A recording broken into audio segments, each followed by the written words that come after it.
बिस्मिल्लाहिर्रहमानिर्रहीम। अस्सलामु अलैकुम students, I am Mohammad Usman Ali, your mathematics teacher. Students, previous lecture में हम एक्सरसाइज 2.8 को कंप्लीट कर चुके हैं। अब से ऑनवर्ड जो हमारे पास एक्सरसाइज 2.9 और 2.10 के लेक्चर्स होंगे ये काफ़ी इंपॉर्टेंट हैं। इनकी जो थ्योरी है वो काफ़ी इंपॉर्टेंट है, ऑब्जेक्टिव के पॉइंट ऑफ व्यू से भी और शॉर्ट क्वेश्चन के पॉइंट ऑफ व्यू से भी। इसमें काफ़ी चीज़ें ऐसी हैं जो आपको अगर आप याद रखेंगे तो एंट्री टेस्ट में भी आपके लिए काफ़ी हेल्पफुल होंगी।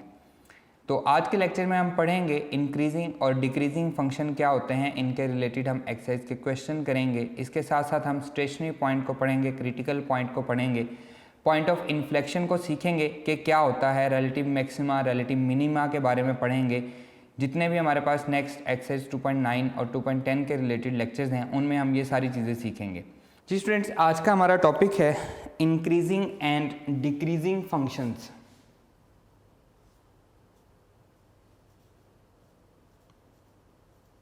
इंक्रीजिंग एंड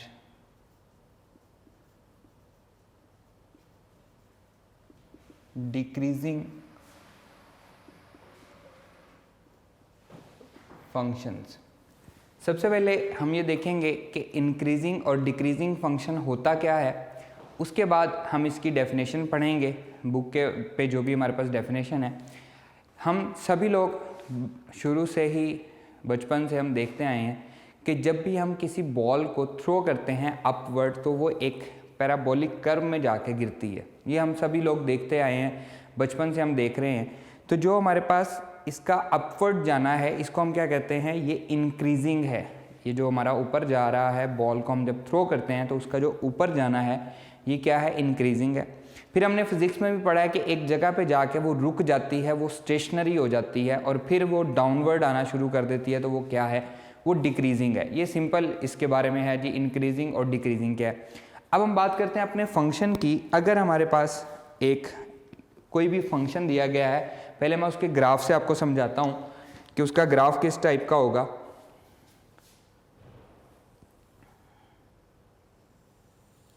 ये हमारे पास एक्स एक्सिस है, ये हमारे पास वाई एक्सिस है। एक ग्राफ है जी, फर्ज करें ये हमें किसी फंक्शन का ग्राफ दिया गया है और मैं कहता हूं कि ये जो फंक्शन है ये डिफाइंड है in an interval a to b। किसी इंटरवल a टू b में यहाँ पे कोई पॉइंट a है, यहाँ पे कोई पॉइंट b है, इन दोनों के दरमियान में ये डिफाइंड है, कहीं पे भी ये अनडिफाइंड नहीं हो रहा। एक बिल्कुल स्ट्रेट लाइन आ रही है। डिफाइन अनडिफाइंड को हम चैप्टर नंबर 1 में बड़ी डिटेल के साथ हम इसको डिस्कस करके आ चुके हैं। इस पे दो पॉइंट हैं, फ़र्ज़ करें एक पॉइंट मैं ले लेता हूँ x1 और एक पॉइंट मैं ले लेता हूँ x2। तो हमें ये पढ़ना आता है, ये एक्स एक्सिस वाई एक्सिस 0 1 2 3 4 यहाँ पे ये इंक्रीज़ हो रहा होता है। इसी तरह 1 2 3 4 5 ये y अपवर्ड इंक्रीज़ हो रहा होता है। तो यहाँ से ये बात मैं कह सकता हूँ कि x2 जो है, x2 is greater than x1। ऐसा ही है, बेशक मैंने इनको कोई नाम नहीं दिया, 1 2 3 4 कुछ भी नहीं दिया, जस्ट मैंने कहा ये x1 है, ये x2 है। लेकिन हमें पता है, क्योंकि हम इसको पढ़ना जानते हैं, हमें पता है कि ये 0 1 2 3 इस साइड पे x क्या होता है, इंक्रीजिंग होता है। तो x1 छोटा है, x2 बड़ा है, ठीक है। अब यहाँ पे x1 की फंक्शनल वैल्यू है, ये हमारे पास x1 की फंक्शनल वैल्यू है जिसे हम f ऑफ x1 कहेंगे अलोंग y एक्सिस। ये हमारे पास पॉइंट है। इसी तरह से फंक्शनल वैल्यू ऑफ x2 ये है f ऑफ x2, हम इसको कहेंगे, इसको हम कहते हैं जी फंक्शनल वैल्यू ऑफ x2। मतलब y के रिगार्डिंग जो हमें आंसर मिल रहा है वो हम डिस्कस कर रहे हैं। तो यहाँ से इस ग्राफ में हम देख सकते हैं कि functional value of x2 is greater than functional value of x1। Functional value of x2 is greater than functional value of x1। तो हम कहेंगे if functional value of x2 is greater than functional value of x1 when ever x2 is greater than x1, when ever जब भी x2 greater than x1 होगा, functional value of x2 is greater than functional value of x1, then the function is increasing. then the function is increasing। जब भी x2 greater than x1 होगा तो functional value of x2 greater than हो functional value of x1 के। When ever x2 is greater then x1 तो हम क्या कहेंगे कि हमारा जो फंक्शन है वो क्या है, इंक्रीजिंग है। इसी तरह से एक और ग्राफ मैं यहाँ पे बना रहा हूँ।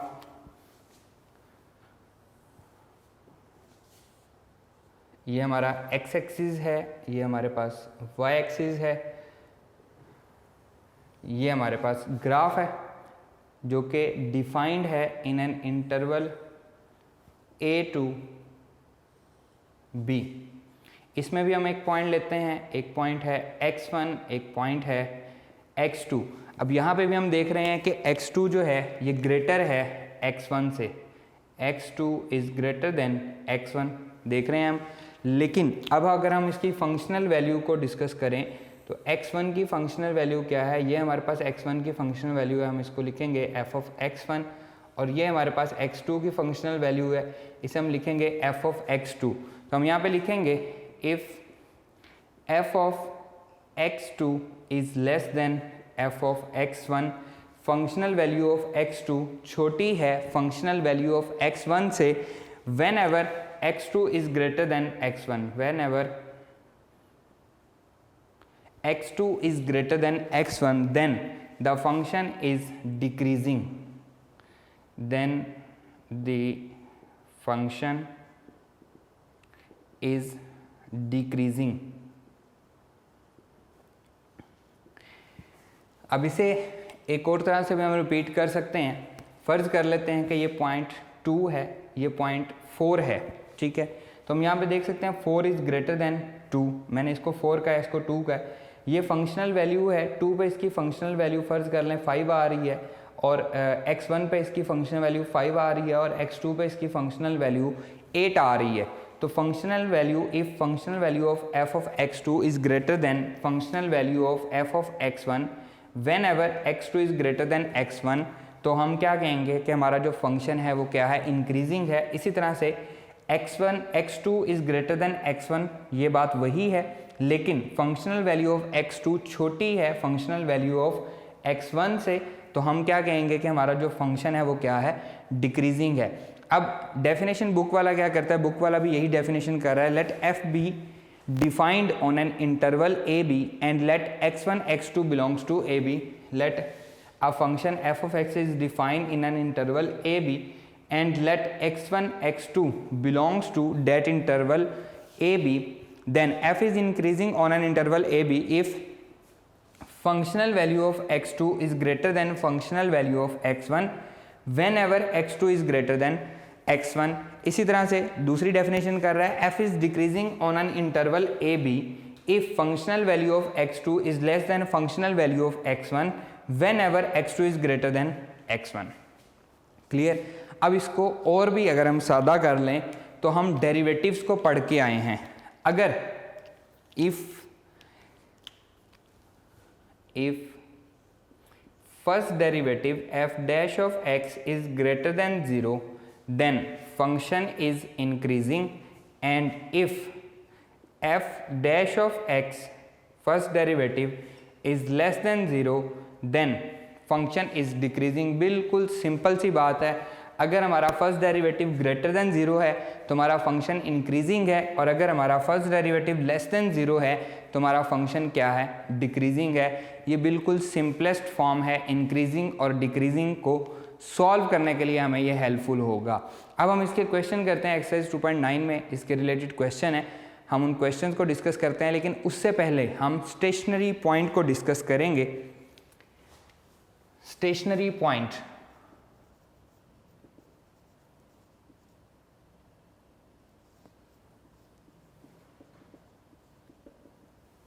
ये हमारे पास इसकी डेफिनेशन मौजूद है पेज नंबर 107 पे, एंड पे लिखी हुई है, any point where f is neither increasing nor decreasing, any point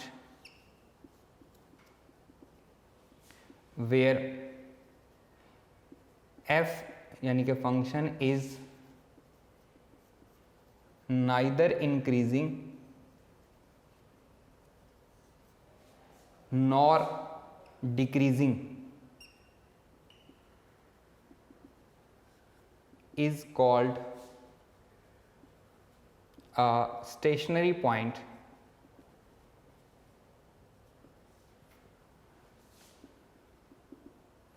and f dash of x first derivative is equals to 0। जहाँ पे हमारा फर्स्ट डेरिवेटिव इक्वल्स टू 0 हो तो क्या कहेंगे, प्रोवाइडेड दैट, उसने लिखा हो provided that f dash of x is equals to 0 at that point, उस पॉइंट के ऊपर हमारा जो फर्स्ट डेरिवेटिव है वो क्या होगा, इक्वल टू 0 होगा। तो हम क्या कहेंगे कि ये हमारा क्या है, स्टेशनरी पॉइंट है। अगेन मैं वही एग्जांपल रिपीट करता हूँ कि हमने बॉल को ऊपर अपवर्ड फेंका, तो जब वो अपवर्ड जा रही है तो इंक्रीजिंग है, मतलब फर्स्ट डेरिवेटिव जो है वो ग्रेटर देन 0 है। जब वो एक जगह पे स्टेशनरी, पहले वो रुकेगी, हम ये फिजिक्स में ही पढ़ चुके हैं कि पहले वो स्टेशनरी होगी, तो उसे हम क्या कहेंगे, स्टेशनरी पॉइंट कहेंगे। उस पॉइंट पे ना ही वो इंक्रीजिंग है ना ही डिक्रीजिंग है, बल्कि क्या है, रुकी हुई है, स्टेशनरी है, मतलब उसका फर्स्ट डेरिवेटिव इक्वल टू 0 है। स्टेशनरी पॉइंट आपको काफ़ी जगह पे यूज़ होगा, इसलिए इसको याद रखना है आपने। फिर उसने डाउनवर्ड आना शुरू किया तो वो डिक्रीजिंग हो गई, मतलब क्या है, फर्स्ट डेरिवेटिव लेस देन 0 हो गया। अब हम किसके साथ बात कर रहे हैं, फर्स्ट डेरिवेटिव के साथ हम चल रहे हैं। फर्स्ट डेरिवेटिव अगर ग्रेटर देन 0 है इंक्रीजिंग, अगर लेस देन 0 है डिक्रीजिंग, और अगर इक्वल टू 0 है तो नाइदर इंक्रीजिंग नॉट डिक्रीजिंग, बल्कि क्या होगा, स्टेशनरी पॉइंट होगा। क्लियर, यहाँ तक कोई कन्फ्यूजन आपको? वेरी गुड, कोई कन्फ्यूजन नहीं है। तो हम आगे बढ़ते हैं कि ऐसा पॉइंट जहाँ पे फंक्शन जो है इंक्रीजिंग और डिक्रीजिंग दोनों नहीं है, तो उस पॉइंट को हम स्टेशनरी पॉइंट कहते हैं। तो अब हम डिफाइन करते हैं क्रिटिकल पॉइंट को। क्रिटिकल पॉइंट, बुक में इसकी डेफिनेशन लिखी हुई है, पेज नंबर 108 एंड पे इसकी डेफिनेशन लिखी हुई है। मैं डेफिनेशन यहाँ पे आपको रिपीट कर रहा हूँ।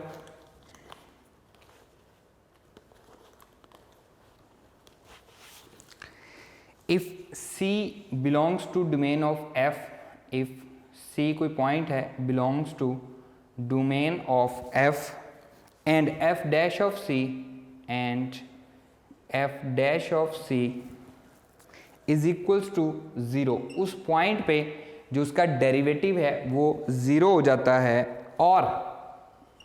और ये पहली कंडीशन थी, F dash of C, F dash of C does not exist, does not exist, या फिर उस पॉइंट पे उसका डेरिवेटिव एग्जिस्ट ही नहीं करता, then the number C is called, then the number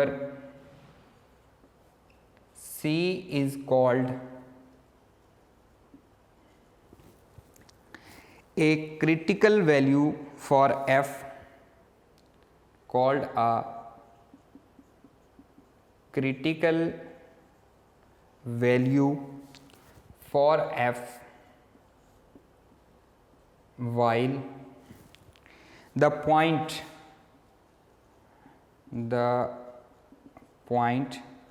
C F of C, यानी कि फंक्शन उस पॉइंट पे C, जैसे हमने कहा था x1 और फंक्शनल वैल्यू ऑफ x1, तो C F of C मतलब ये y को रिप्रेजेंट करता है on the graph of F, on the graph of F is named as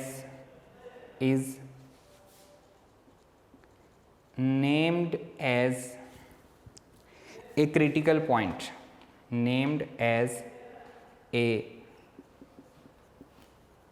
critical point।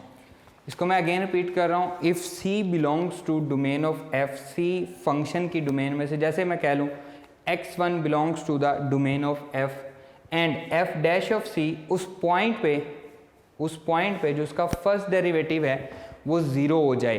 First derivative 0 होने का क्या मतलब है कि वो स्टेशनरी हो जाए। जैसे ही हमने बॉल को अपवर्ड फेंका तो एक जगह पे जाके वो रुक गई, उस पॉइंट पे वो डेरिवेटिव 0 हो गया।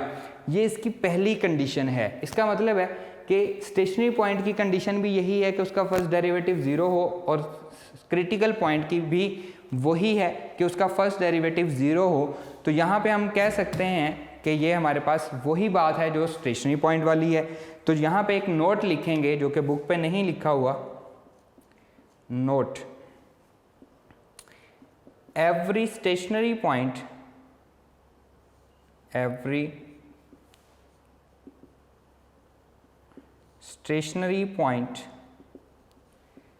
is a critical point। क्यों मैंने ये बात क्यों लिखवाई है? Every stationary point is a critical point मैंने क्यों कहा है? क्योंकि इसकी जो क्रिटिकल पॉइंट की दो कंडीशन हैं, दोनों में से एक फुलफिल होगी, दोनों एट ए टाइम फुलफिल नहीं होंगी, दोनों में से एक फुलफिल होगी। अगर ये पहली वाली कंडीशन फुलफिल हो रही है तो ये वही कंडीशन है जो स्टेशनरी पॉइंट की भी कंडीशन है। इसीलिए मैंने कहा है कि every stationary point is a critical point. But ये इंपॉर्टेंट चीज़ है, मैं लिखने लगा हूं, but every critical point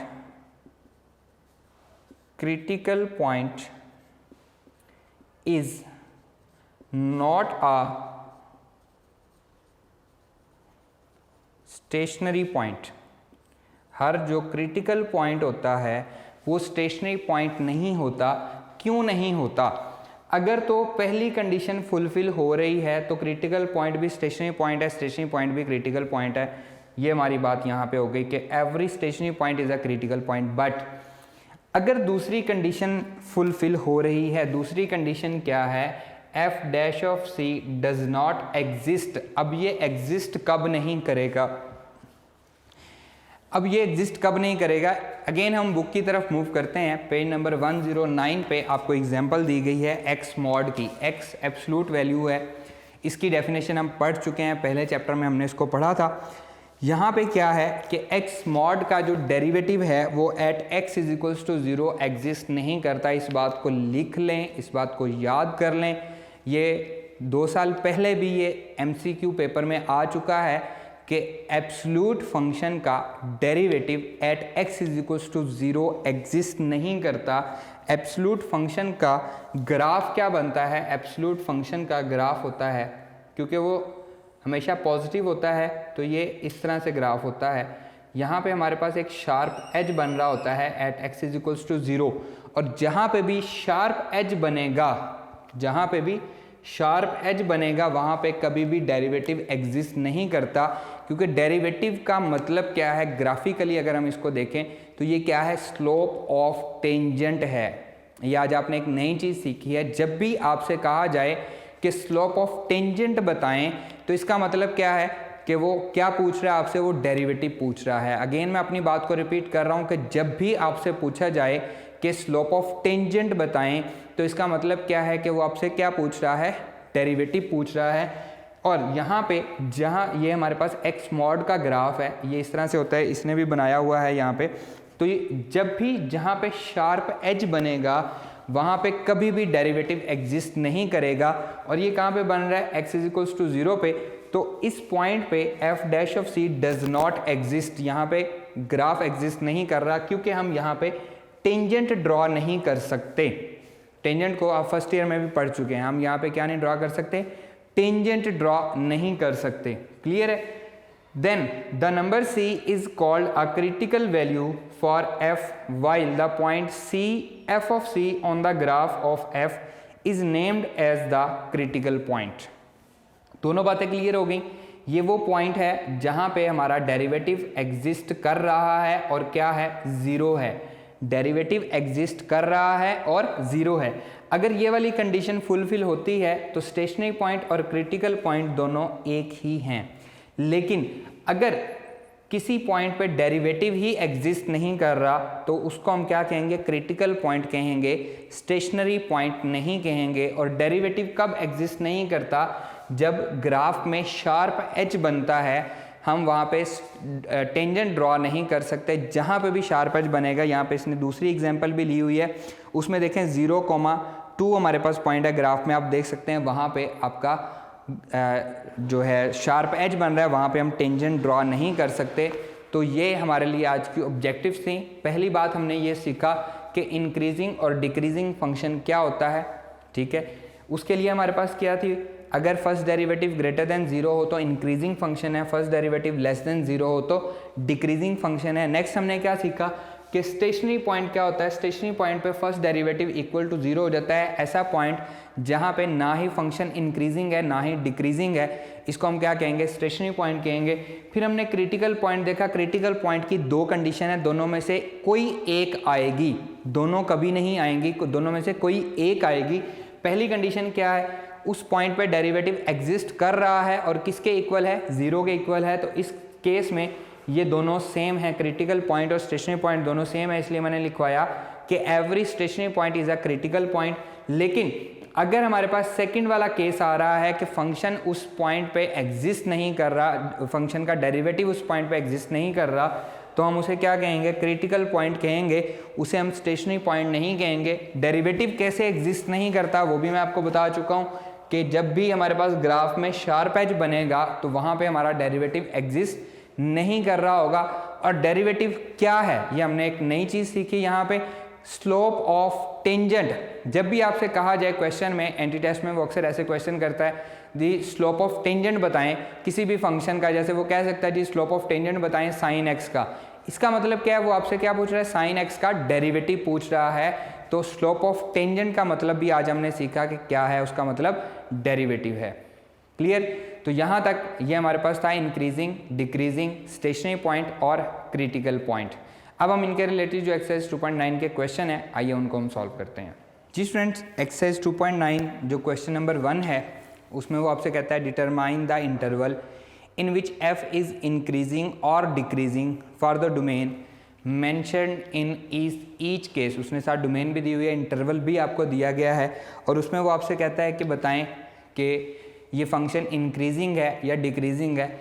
interval को हम चैप्टर नंबर 1 में जब हमने डोमेन और रेंज को डिस्कस किया था, वहाँ पे भी हम पढ़ चुके हैं, इंटरवल को हमने सीखा था। मैंने आपको एक लेक्चर भी दिया था जिसमें मैंने आपको इंटरवल के बारे में बताया था कि इंटरवल को हम कैसे समझते हैं, उसमें हम सारी चीज़ें ये डिस्कस कर चुके हैं। Exercise 2.9 problem number 1, determine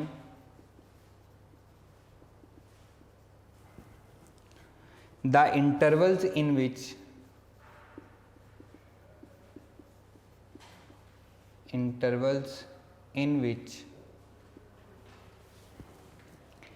f is increasing, function is increasing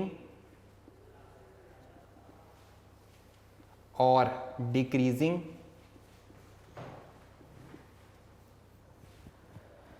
for the domain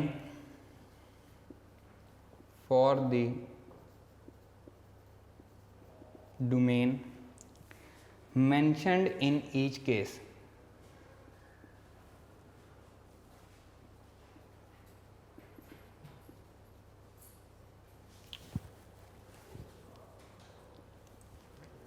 first part है जी, f of x is equals to sin x where x belongs to minus pi to positive pi. Clear. अब सबसे पहले हम इसका क्या लेंगे, derivative लेंगे, क्योंकि हमने पढ़ा है कि इंक्रीजिंग या डिक्रीजिंग अगर हमने फाइंड करना है तो हम क्या लेते हैं, उसका डेरिवेटिव लेते हैं। अगर फर्स्ट डेरिवेटिव ग्रेटर देन 0 है तो फंक्शन हमारा इंक्रीजिंग होगा, अगर फर्स्ट डेरिवेटिव लेस देन 0 है तो फंक्शन हमारा डिक्रीजिंग होगा। f of x is equals to sine x, f dash of x, इसका जो फर्स्ट डेरिवेटिव है cos x, इसके डेरिवेटिव हम पढ़ चुके हैं प्रीवियस लेक्चर्स में। एक्सरसाइज 2.5 से पहले हमने ट्रिग्नोमेट्रिक फंक्शंस के डेरिवेटिव को पढ़ा था। यहाँ तक तो अभी तक हमने कुछ भी नहीं किया, जस्ट उसका क्या लिया है, डेरिवेटिव लिया है। अब हमने देखना है कि ये डेरिवेटिव जो है, फर्स्ट डेरिवेटिव जो है वो कहाँ कहाँ पे ज़ीरो है। अगर फर्स्ट डेरिवेटिव ज़ीरो हो तो हमें एक्चुअली क्या फाइंड करना होता है, हमें स्टेशनरी पॉइंट फाइंड करने होते हैं, लेकिन ये आपके सॉल्यूशन का हिस्सा नहीं है। आपने जस्ट क्या करना है, एक टेबल बनाना है,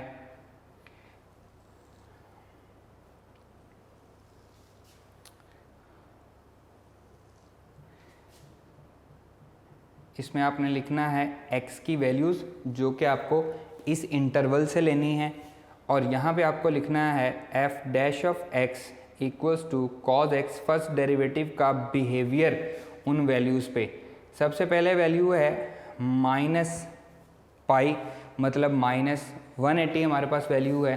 फिर हम ले लेते हैं माइनस पाई बाय 2 ले लेते हैं, फिर हम 0 ले लेते हैं, पाई बाय 2 पॉजिटिव वैल्यू ले लेते हैं, और फिर हम पॉजिटिव पाई ले लेते हैं। तो यहाँ तक हमने क्या किया, उस इंटरवल को छोटे छोटे हिस्से कर दिए, उसको मज़ीद ब्रेक कर दिया। अब करने का मकसद क्या था, करने का मकसद ये था हमें वो पॉइंट ढूंढने हैं जहाँ पे ये ज़ीरो होगा, वहाँ से हमें मेन चीज़ें, मेन हमारा इंटरवल पता लगेगा। कैसे पता लगेगा, अभी देखें cos पाई बाय 2 पे क्या होता है, ज़ीरो होता है, ये आप सबको पता है, हम इसको ऑलरेडी डिस्कस कर चुके हैं, हम फर्स्ट ईयर में पढ़ा है हमने इसको। ऐसे ही है पाई बाय 2, माइनस पाई बाय 2 पे भी ज़ीरो और पाई बाय 2 पे भी ज़ीरो। ये बात जैसे ही मैंने इसका डेरिवेटिव लिया तो मुझे पता लगी कि पाई बाय 2 और माइनस पाई बाय 2 पे ये ज़ीरो होगा, इसलिए मैंने वो जो पॉइंट हैं जहाँ पे ये स्टेशनरी हो रहा है, जहाँ पे ये ज़ीरो हो रहा है, वो आपने यहाँ पे लाजमी शामिल करने हैं। Minus pi, cause minus pi पे क्या होगा, कॉस पाई पे क्या होता है -1, और एंगल को वो क्या करता है, पॉजिटिव कर देता है। आपको याद होगा चैप्टर नंबर 9 में आप इस चीज़ को पढ़ चुके हो कि कॉस का एंगल अगर नेगेटिव हो तो उसको क्या करता है, पॉजिटिव। जब मैं इसमें माइनस पाई पुट करूँगा तो कॉस उसको पॉजिटिव करके पाई पे आंसर देगा, वो क्या होगा -1। -1 से 0, मतलब नेगेटिव से हम 0 पॉजिटिव वाली साइड पे, ये सारे के सारे 0 होने से पहले सारे के सारे आंसर क्या होंगे बताएं, नेगेटिव होंगे। Very good. 0 पे कॉस क्या आंसर देता है 1, माइनस पाई बाय 2 पे तो हम चेक कर चुके हैं कि 0 है, इसी तरह से पाई बाय 2 पे 0 है, और कॉस पाई पे 180 पे जैसे हम पहले डिस्कस कर चुके हैं ये -1 है। क्लियर। अब आपकी आसानी के लिए ये वैसे क्वेश्चन का हिस्सा नहीं है, ना ही आपने इसको पेपर में ड्रॉ करना है, सिर्फ और सिर्फ आपकी आसानी के लिए मैं यहाँ पे इसका ग्राफ ड्रॉ करता हूँ ताकि हम इसको इजीली समझ सकें।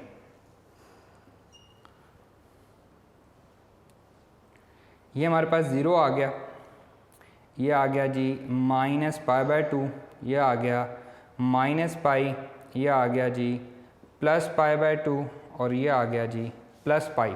यही हमने किया ना, minus pi by 2, 0 pi by 2 and पाई। इसका जब हम ग्राफ ड्रॉ करेंगे तो ये हमारे पास, हम इसको ले लेते हैं जी +1 और ये हम ले लेते हैं जी -1। तो यहाँ से ये हमारे पास आएगा जी पाई बाय 2 पे ये क्या हो रहा है, 0 हो रहा है। तो ये हमारे पास ग्राफ आएगा। फिर 0 से जब 0 तक जा रहा है तो ये क्या है 1 हो रहा है, फिर पाई बाय 2 पे आके क्या हो रहा है, ये 0 हो रहा है, देखें यहाँ पे, और फिर पाई तक जाते हुए ये क्या हो रहा है -1 हो रहा है। तो यहाँ से हम देख सकते हैं कि हमारे पास जो ये वाला हिस्सा है यहाँ से लेकर यहाँ तक वाला माइनस पाई से माइनस पाई पे ये -1 आंसर दे रहा है, लेकिन यहाँ पे ओपन इंटरवल है, माइनस पाई शामिल नहीं है।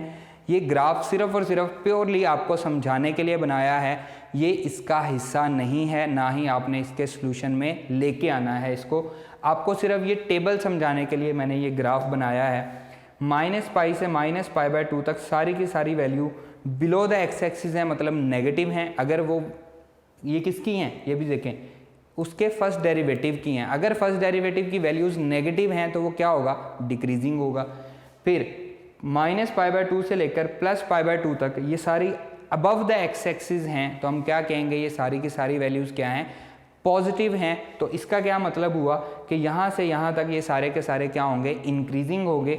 और अगेन पाई बाय 2 से पाई तक वैल्यूज़ क्या हैं, बिलो द एक्स एक्सिस हैं, तो क्या होंगी, नेगेटिव होंगी। और अगर हमारे फर्स्ट डेरिवेटिव की वैल्यूज़ नेगेटिव हो जाएं तो क्या होता है, फंक्शन डिक्रीजिंग होता है। आपने सिर्फ टेबल बनाना है और टेबल में मोस्ट इम्पोर्टेंट जहाँ पे वो ज़ीरो हो रहा होगा स्टेशनरी पॉइंट हमें लाजमी चाहिए।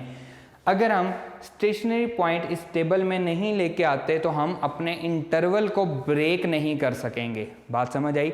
अगर हम स्टेशनरी पॉइंट नहीं लेके आते तो हम अपने इंटरवल को ब्रेक नहीं कर सकेंगे। अब देखें यहाँ से मैं इजीली इसको लिख सकता हूँ as F dash of X first derivative जो है is greater than 0 in the interval minus pi by 2 से प्लस पाई बाय 2। ना ही माइनस पाई बाय 2 शामिल है, ना ही प्लस पाई बाय 2 शामिल है। इनके दरमियान जितनी भी वैल्यूज़ हैं वो सारी की सारी शामिल हैं और उनमें ये क्या है, पॉजिटिव है। ग्राफ पे भी मुझे नज़र आ रहा है कि ये पॉजिटिव है, तो यहाँ पे हम लिखेंगे सो the function is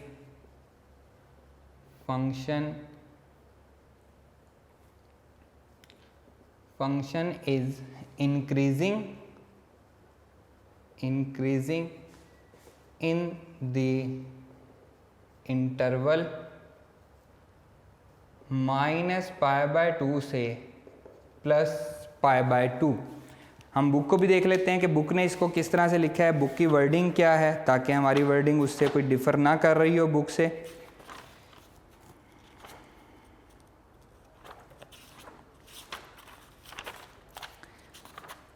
ji, book ने लिखा है एफ इज़ इंक्रीजिंग, सिंपल उसने ये लिखा है F is increasing in the interval minus pi by 2 से pi by plus pi by 2। मैंने इसको डिटेल में लिख दिया है कि एज, क्योंकि हमारा जो फर्स्ट डेरिवेटिव है वो ग्रेटर देन 0 है in that interval, so the function is increasing in the interval. And second वाला हम लिखेंगे as first derivative F dash of X is less than 0 decreasing in the interval. अब हमारे पास दो interval हैं, कौन कौन से, माइनस पाई से minus pi by 2, minus pi to minus pi by 2, and दूसरा कौन सा है, इसको हम यूनियन में भी लिख सकते हैं, एंड डाल के भी लिख सकते हैं, पाई बाय 2 से प्लस पाई।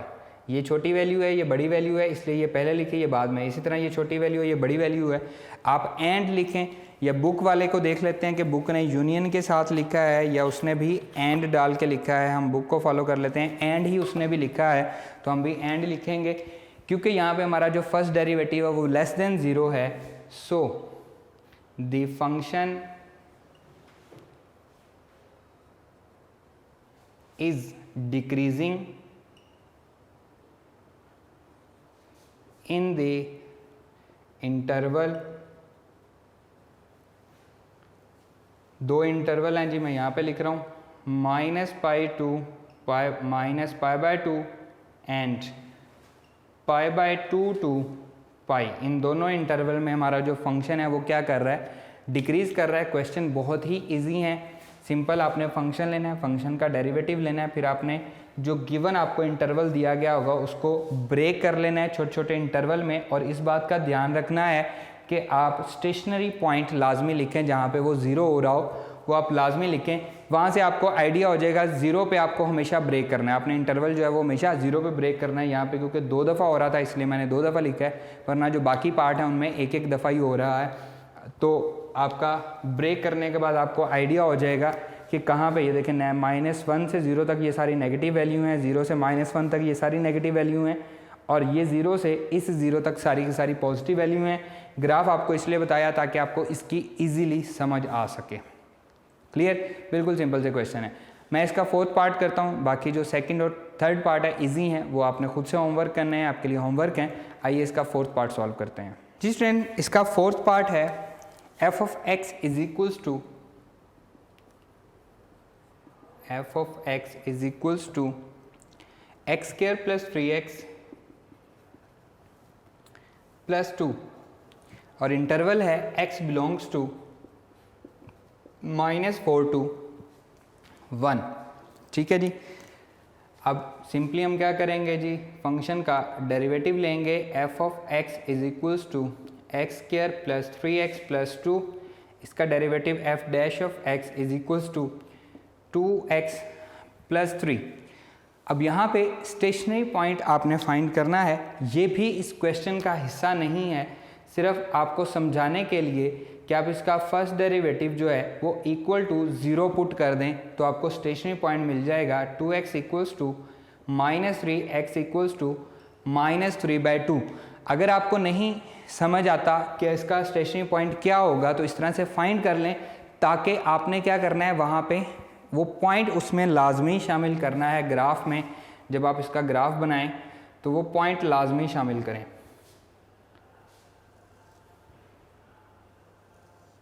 ये हमारे पास x की value f dash of x equals to 2x plus 3, उसका फर्स्ट डेरिवेटिव -4 इसमें शामिल नहीं है, लेकिन हम ग्राफ बनाना, ये टेबल बनाना हम सीख चुके हैं पहले ऑलरेडी, हमने चैप्टर नंबर 1 में सीखा है। हम इसको शामिल करेंगे। फिर हम ले लेंगे जी -3 ले लेते हैं, इससे छोटी वैल्यू है, -2 ले लेते हैं, -3/2 स्टेशनरी पॉइंट वाली वैल्यू लाजमी शामिल करनी है। 1.5 है, -2 से बड़ी वैल्यू है। फिर हम -1 ले लेते हैं जी, फिर 0 ले लेते हैं एंड 1। ये हम 1 भी इसमें शामिल नहीं है, ओपन इंटरवल है, लेकिन 1 पे हम चेक करेंगे इसका बिहेवियर क्या होगा। जब हम इसमें -4 पुट करेंगे, -4 -8 प्लस 3, तो क्या बचेगा जी, माइनस का 5 बचेगा, -3, 3 2 6, -6 प्लस 3, -3 बचेगा, -2 पुट करेंगे, -4 प्लस 3, -1, -3/2 पुट करेंगे तो आंसर क्या आएगा 0। अब 0 पे आके इसका बिहेवियर चेंज हो गया, -4 से -3/2 तक आंसर क्या आ रहे हैं, नेगेटिव आ रहे हैं। -1 पुट करें, -2 प्लस 3, प्लस का 1 आ जाएगा, 0 पुट करेंगे तो +3 आंसर आएगा, 1 पुट करेंगे 3 + 2 5 आंसर आएगा। ये सारी पॉजिटिव आ रही हैं। तो देखें टेबल बनाने से हमें बहुत इजीली इसके सॉल्यूशन मिल जाते हैं। तो यहाँ पे हम लिखेंगे as f dash of x is greater than 0 in the interval, कौन से इंटरवल में, ग्रेटर देन 0, पॉजिटिव कौन से हैं, -3/2 से -3/2 मैंने ओपन इंटरवल में रखा क्योंकि वहाँ पे 0 हो रहा है, वो हम शामिल नहीं कर सकते। कहाँ तक, 1 तक, ये 1 भी इसमें शामिल नहीं है, वो हमें उसने क्वेश्चन में दिया हुआ है। ये सारे की सारी वैल्यूज़ क्या हैं, ग्रेटर देन 0 हैं, तो हम लिखेंगे सो द फंक्शन इज इंक्रीजिंग